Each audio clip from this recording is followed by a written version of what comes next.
Probability practice exercises 37 and 38. A jar contains 5 red marbles numbered 1 through to 5 and 8 blue marbles numbered 1 to 8. A marble is drawn at random from the jar. 37A. Find the probability that the marble is even numbered given the marble is red. Remember, this is conditional probability, and when you see that given, that means that has changed the number of outcomes. I'm not choosing from 13 marbles anymore. I'm choosing from 5. So I want the probability it's even given the marble is red. So now it's out of 5. And there are only 2 choices for even numbers, the 2 and the 4. B. What is the probability that it is red given the marble is even numbered? All right, for that, we're choosing from 1, 2, 3, 4, 5, 6 choices. Okay, we have 6 marbles that are even numbered.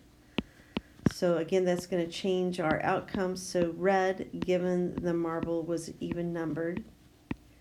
We just got through saying that that was out of 6. And there were only 2 marbles that were red and even. So it's going to be 2 out of 6. That reduces to 1/3 if you're interested in that. Okay, 38. A jar contains 4 red marbles numbered 1 to 4. And 8 blue marbles numbered 1 to 8. A marble is drawn at random from the jar. Find the probability that the marble is A, odd numbered, given that the marble is blue. So again, odd, given that the marble is blue.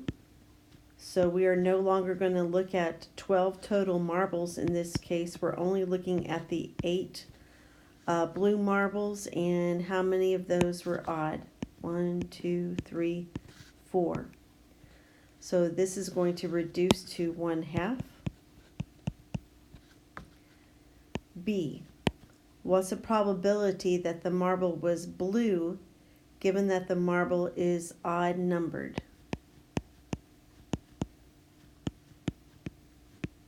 Okay, so which one of these outcomes was odd? So let's count there. We've got 1, 2, 3, 4, 5, 6 odd numbered marbles, and of those odd numbered marbles, 1, 2, 3, 4 of them are blue. So that's going to reduce to 2/3. Remember, given is going to change the number of outcomes.